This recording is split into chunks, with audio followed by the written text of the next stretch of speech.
Assalamualaikum warahmatullahi wabarakatuh. Perkenalkan, nama saya Ibu Istiningsi. Di video sebelumnya saya sudah membahas mengenai teks prosedur sampai dengan struktur teks prosedur. Nah, video ini adalah lanjutan pembahasan teks prosedur dari video sebelumnya. Untuk kali ini saya akan membahas tentang kaidah kebahasaan teks prosedur dan bagaimana cara menyusun teks prosedur. Baiklah, ini adalah kaidah kebahasaan teks prosedur, di mana kebahasaan ini sering kalian temukan atau kalian dapat temukan di dalam teks prosedur. Ada 5 kebahasaan teks prosedur. Yang pertama itu pernyataan persuasif. Nah, pernyataan persuasif ini sebuah kalimat yang mengajak atau membujuk seseorang untuk mengikuti apa yang kita sarankan. Contohnya di sini, penggunaan bahasa yang baik juga menjadi keharusan. Nah, di sini si penulis ini mengajak kita untuk menggunakan bahasa yang baik, ya, karena sebuah keharusan. Kalimat kedua, singkatnya akan lebih baik bila kita mampu menampilkan sikap yang antusias, verbal maupun non-verbal. Akan lebih baik itu adalah berupa ajakan. Nah, itu contoh dari kalimat yang ditemukan di teks prosedur yang ada di dalam buku paket. Jadi, semua kalimat yang berupa ajakan atau membujuk seseorang untuk melakukan sesuatu itu masuk ke dalam persuasif. Yang kedua, konjungsi. Mungkin kalian sudah tahu ya, konjungsi itu adalah kata hubung atau penghubung. Nah, di sini konjungsi itu tugasnya untuk menghubungkan dua klausa atau lebih atau menggabungkan dua kalimat. Nah, di sini contohnya ada jika, apabila, kemudian, lalu, selanjutnya, berikutnya, selain itu, setelah itu. Nah, di sini konjungsi itu sangat berperan penting di dalam teks prosedur karena di teks prosedur itu kan ada berupa langkah-langkah. Nah, langkah-langkah itu jadi fungsi konjungsi ini untuk menghubungkan satu langkah ke langkah yang lain. Jadi supaya nyambung kalimatnya itu menggunakan konjungsi. Yang ketiga itu adalah kata ganti atau pronomina. Pronomina ini untuk menggantikan benda atau seseorang. Nah, bisa menggunakan kata ia, nya, mereka, kita, kami. Itu kata ganti pronomina. Ada kebahasaan yang keempat, kalimat imperatif, deklaratif, dan interrogatif. Yang pertama, kalimat imperatif. Kalimat imperatif ini mengandung perintah. Fungsinya untuk meminta atau melarang seseorang melakukan sesuatu. Nah, kalimat imperatif ini sering ditemukan di dalam teks prosedur, apalagi di dalam bagian langkah-langkah. Nah, karena langkah-langkah ini harus diikuti untuk tercapainya sebuah tujuan teks prosedur. Di sini ada contohnya. Pertama, campurkan bahan-bahan tersebut hingga adonan solid. Setelah itu, bentuklah campuran adonan menjadi botol dengan cetakan. Nah, ini adalah berupa perintah yang harus diikuti oleh pembaca agar tujuan teks prosedur itu tercapai. Selanjutnya, kalimat deklaratif. Kalimat deklaratif ini adalah kalimat pernyataan yang fungsinya untuk memberi informasi. Contohnya, kaca yang akan dibuat botol dicampur pasir dan abu soda. Nah, ini memberikan informasi bahwa kaca yang dibuat botol itu harus dicampur pasir dan abu soda. Kemudian, interrogatif.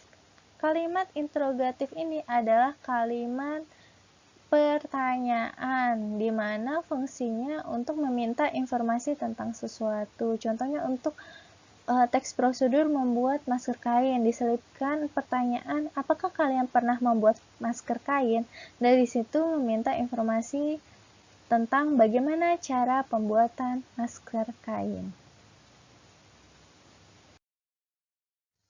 Baiklah, ini adalah kaidah kebahasaan yang kelima, kata teknis atau kata istilah yang biasa digunakan pada sebuah teks sesuai dengan topik. Nah, kata istilah ini tergantung dengan topiknya apa, temanya apa, baru berkaitan dengan kata istilah yang digunakan pada topik tersebut.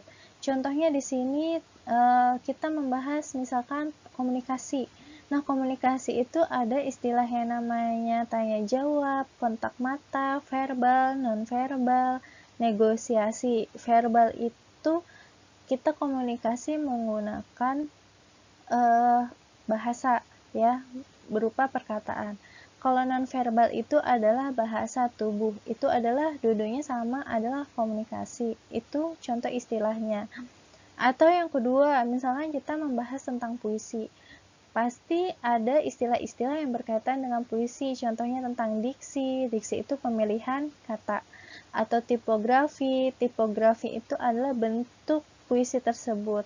Rima atau ritme, yaitu bagaimana bunyi dalam puisi tersebut. Nah, di sini terlihat ya, jadi kata istilah ini tergantung topik apa yang dibicarakan atau yang dibahas dalam teks tersebut. Baiklah, ini adalah langkah-langkah menyusun teks prosedur dengan memperhatikan isi, struktur, dan kebahasan teks prosedur. Di sini ada 6 langkah yang harus kalian lakukan dalam membuat teks prosedur. Yang pertama, menginventaris. Apa saja sih kegiatan yang pernah atau yang bisa kalian lakukan? Kemudian yang kedua, tentukan temanya apa. Kalian ingin membuat teks prosedur mengenai apa? Yang ketiga, buat kerangkanya dalam bentuk topik-topik kegiatan secara garis besarnya. Yang keempat, buat sistematika kerangka dengan benar dan mudah dipahami. Ya, yang pasti harus sesuai dengan struktur dan kebahasaan yang ada di teks prosedur. Yang kelima, kumpulkan bahan-bahan apa saja sih yang harus dilakukan dalam menyusun teks prosedur itu sesuai dengan tema. Yang keenam, kembangkan kerangka tadi yang secara garis besar tadi menjadi sebuah petunjuk yang jelas dan lengkap, sehingga pembaca bisa mudah memahami apa yang kalian tulis atau bisa mengikuti secara mudah langkah-langkah yang kalian tulis. Baiklah, ini adalah langkah terakhir, yaitu merevisi teks prosedur yang telah kalian susun. Nah, di sini ada 4 tahap. Yang pertama, teks prosedur yang telah kalian susun itu baca kembali kalimat demi kalimat untuk menemukan kesalahan penulisan teks.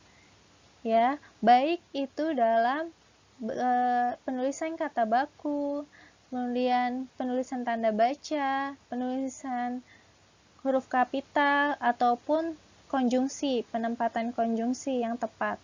Yang kedua, perbaiki kesalahan yang terjadi pada penulisan teks. Yang tadi kesalahan yang sudah kalian temukan, kalian perbaiki. Kemudian yang ketiga, periksa keterpaduan paragraf ya untuk menemukan kesalahan. Yang keempat, perbaiki keterpaduan tadi secara runtut dan padu. Jadi dengan cara membuang kalimat yang tidak padu tadi menjadi urutan yang tepat dan menambah paragraf secara runtut. Nah, setelah itu sudah selesai teks prosedur yang kalian buat, sudah diperiksa tidak ada kesalahan dan siap untuk diterbitkan. Nah, sampai di sini materi tentang teks prosedur. Apabila ada pertanyaan, silahkan di kolom komentar ya. Cukup sekian. Wassalamualaikum warahmatullahi wabarakatuh.